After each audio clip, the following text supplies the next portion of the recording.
Children, welcome to Hindi class. बेटा पिछली video में हमने वाक्य के अंग, अर्थ के आधार पर वाक्य के भेद आदि के बारे में पढ़ा। आज इस वीडियो में बच्चों हम रचना के आधार पर वाक्य के कितने भेद होते हैं उसके बारे में पढ़ेंगे। रचना के आधार पर बेटा वाक्य के 3 भेद हैं।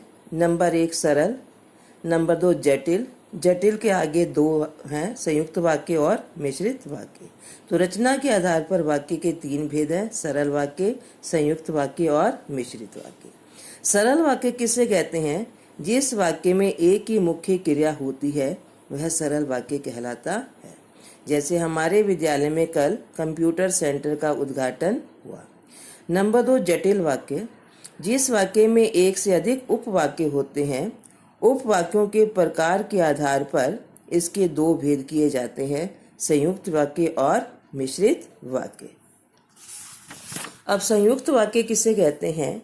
जिस वाक्य में 2 या 2 से अधिक स्वतंत्र उपवाक्य होते हैं, सभी उपवाक्यों का स्तर भी बराबर होता है। स्तर बोलते हैं लेवल को।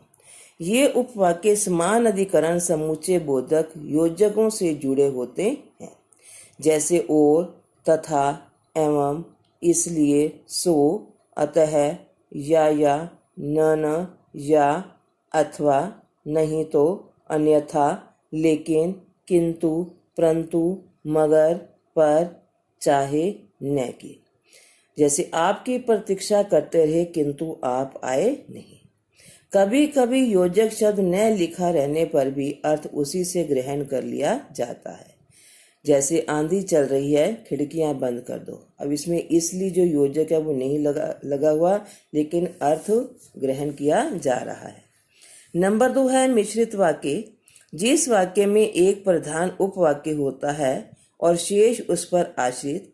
ये उपवाक्य व्यधिकरण योजकों से जुड़े होते हैं, क्योंकि, चूंकि, इसलिए, कि, इस कारण, यद्यपि, तथापि, यदि, तो, अर्थात, मानो, जब, यहाँ तक, ताकि, जिससे, कि, आदि। जैसे जब आम पर बोर आता है तब कोयल कूकती है। रमा ने बताया कि कल वह श्रीनगर जाएगी। तो उपयुक्त वाक्यों में काले मोटे शब्द जो हैं उपवाक्य, मुख्य उपवाक्य हैं। तो ये था हमारे बेटा रचना के आधार पर शब्द के 3 भेद, सरल वाक्य, संयुक्त वाक्य और मिश्रित वाक्य। नेक्स्ट है वाक्य परिवर्तन, रूपांतरण, रचनांतरण। वाक्य परिवर्तन से अभिप्राय है एक वाक्य को दूसरे में परिवर्तित करना, बदलना। तो अर्थ की दृष्टि से रूपांतरण बहुत उचित नहीं जान पड़ता, फिर भी विधानवाचक को मूल आधार मानकर रचनांतरण किया जा सकता है। अब विधानवाचक में जैसे बेटा हमारा है, पहला विधानवाचक है पावनी कलाकार है। इसी पावनी कलाकार को अर्थ के आधार पर 8 भेद होते हैं, तो इसको 8 भेदों में बदला जाएगा। पावनी कलाकार है, ये हो गया विधानवाचक। उसके बाद प्रश्नवाचक बनाना है इसका, क्या पावनी कलाकार है? निषेधवाचक, पावनी कलाकार नहीं है। इच्छावाचक, मैं चाहती हूँ पावनी कलाकार बने। संदेहवाचक, शायद पावनी कलाकार बने। संकेतवाचक, यदि पावनी कलाकार होती तो खुश रहती। आज्ञावाचक, पावनी कलाकार बनो। विस्मयादि बोधक, अरे पावनी कलाकार है। तो ये हमारे अर्थ के आधार पर हमने ये वाक्य परिवर्तित किए हैं। उसके बाद है रचना के आधार पर परिवर्तन किया जा सकता है। सरल से संयुक्त और मिश्रित वाक्य बनाना, मिश्रित से संयुक्त और सरल, और संयुक्त से मिश्रित तथा सरल वाक्यों में परिवर्तन इस प्रकार है। तो सबसे पहले हमारा बेटा है सरल वाक्य के 2 एग्जाम्पल दे रखे हैं, उसको संयुक्त और मिश्रित वाक्य में कैसे बदलते हैं। पहला है लावण्या कार्यक्रम प्रस्तुत करने चीन गई थी। ये हमारा सरल वाक्य है। लावण्या को कार्यक्रम प्रस्तुत करना था इसलिए वह चीन गई थी। ये हमारा संयुक्त वाक्य है। लावण्या तब चीन गई थी जब उसे कार्यक्रम प्रस्तुत करना था। तो ये हमारा मिश्रित वाक्य हो गया। नेक्स्ट है डॉक्टर दवा देकर चला गया। इसका संयुक्त बनाएंगे, डॉक्टर ने दवा दी और चला गया। मिश्रित वाक्य बनेगा इसका, जब डॉक्टर ने दवा दी तब वह चला गया। तो ये हमारे सरल वाक्य से हमने संयुक्त और मिश्रित वाक्य बनाए। उसके बाद नेक्स्ट एग्जाम्पल में हमारा मिश्रित वाक्य है।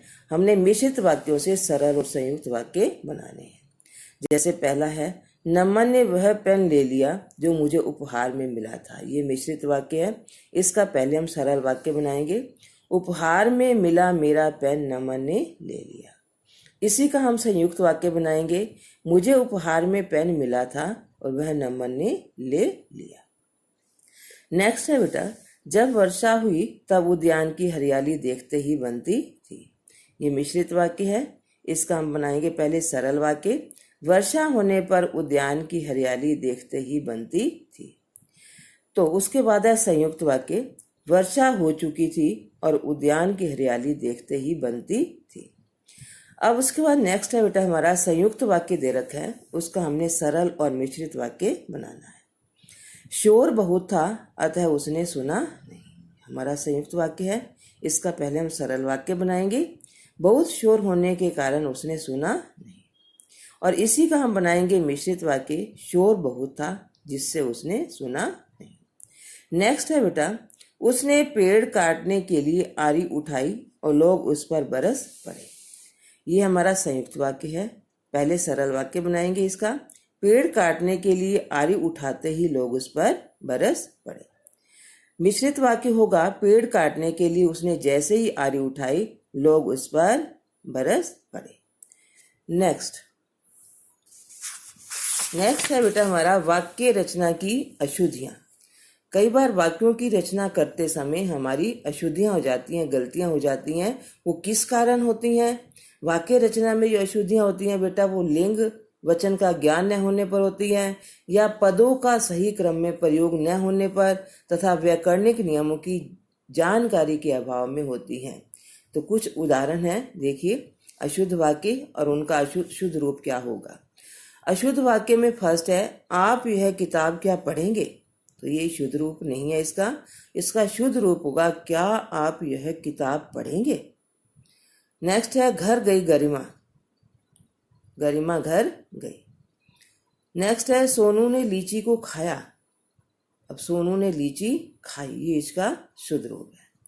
प्रधानाचार्य आपको बुलाए हैं। प्रधानाचार्य ने आपको बुलाया है। जब भी आप आओ यहाँ मुझसे मिलो। आप जब भी यहाँ आओ मुझसे मिलो। मिल लेना लेकिन तुम्हें काम है। इसका शुद्ध रूप होगा, तुम्हें काम है इसलिए मिल लेना। विद्यार्थियों से परीक्षा नहीं दी। अशुद्ध रूप है ये, तो इसका शुद्ध रूप होगा, विद्यार्थियों ने परीक्षा नहीं दी। वह पेड़ में बैठा है। पेड़ में बैठा गलत है, वह पेड़ पर बैठा है। हम आपसे पहले ही कह रहे थे। हमने आपसे पहले ही कहा था। मेरे को तैरने जाना है। इसका शुद्ध रूप होगा, मुझे तैरने जाना है। कृपया आप बैठने की कृपा करें। कृपया आप बैठिए। मैं सप्रमाण सहित कहता हूँ। मैं सप्रमाण कहता हूँ। सप्रमाण का मतलब बेटा प्रमाण सहित होता है, तो सहित लगाने की जरूरत नहीं है। तो इसका शुद्ध रूप क्या होगा, मैं सप्रमाण कहता हूँ। धुएं से मेरा दम फूलता है। फूलता क्या है, गलत। धुएं से मेरा दम घुटता है। उसने गृह कार्य बता दिया। ग्रह नहीं होता, गृह होता है, री की मात्रा लगती है। ग्रह ये नक्षत्र वाला है। उसने तुम्हें गृह कार्य बता दिया। तुम्हें कितना केला लेना है। तुम्हें कितने केले लेने हैं।